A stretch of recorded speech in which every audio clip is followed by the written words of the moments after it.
When an emergency happens, everyone thinks about what they should do. But here's something we often forget. Knowing what not to do is sometimes even more important.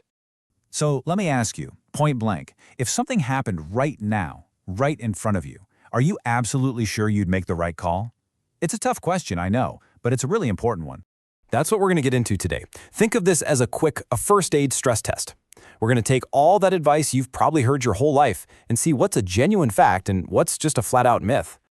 So let's kick things off with some pretty common injuries. The kind of stuff that happens all the time, where everyone seems to have an opinion on what to do.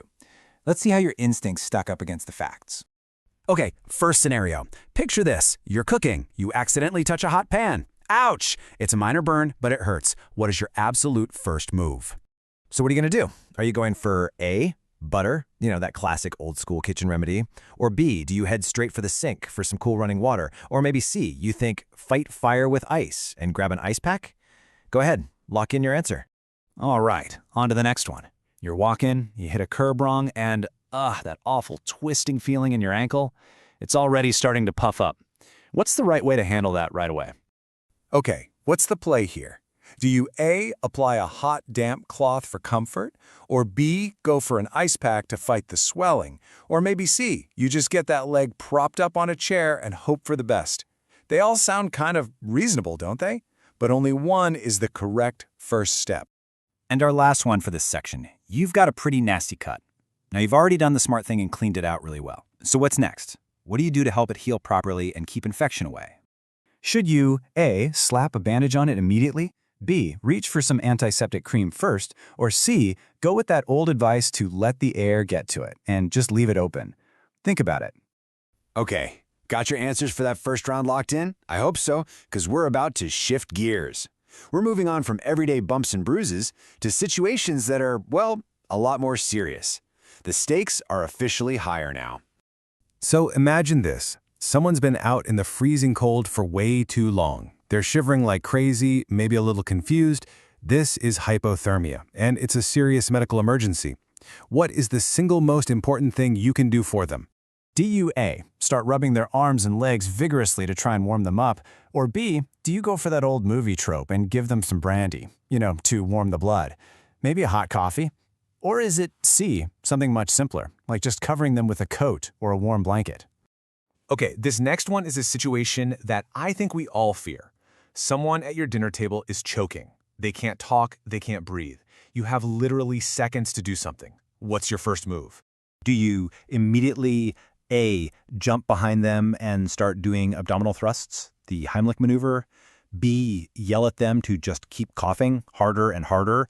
Or do you C, give them a few powerful smacks right on the back between their shoulder blades? And for our last question, we have a classic, the good old-fashioned nosebleed. We were all told what to do for this when we were kids, but was that advice actually right? So, to get that bleeding to stop, should you A, lean your head forward, B, pinch the soft, fleshy part of your nose, or C, do what so many of us learned and tilt your head all the way back? And this is your last chance. What's the final answer? All right, the quiz is over. Let's see how you did. For the burn, the answer is B, cool running water. Butter and ice can actually damage the skin. For the sprained ankle, B again, an ice pack reduces swelling. For the cut, it's A bandage keeps it clean. Now for the big ones. Hypothermia? The answer is C, cover them with a blanket. Rubbing them or giving them alcohol is dangerous. For choking, the first step is C, 5 sharp back blows. And finally, the nosebleed. The answer is A and B. You lean forward, not back, and pinch the soft part of your nose. So, how are you feeling right now? Now that you know the real answers, were you as ready as you thought you were? Did you find yourself going with your gut only to find out your gut was wrong? It's okay, just be honest with yourself. And this right here, this really gets to the core of it all. This was never really about getting a perfect score. It's about understanding the difference between folk wisdom and medical science. Tilting your head back for a nosebleed, putting butter on a burn, these things feel plausible because we've heard them forever. But the proven facts, the things backed by training and science, tell a completely different story.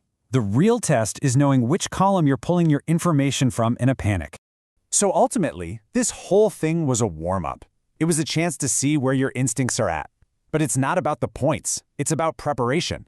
And the real question isn't how you did on this quiz, It's what are you going to do now to make sure you're ready for the real thing?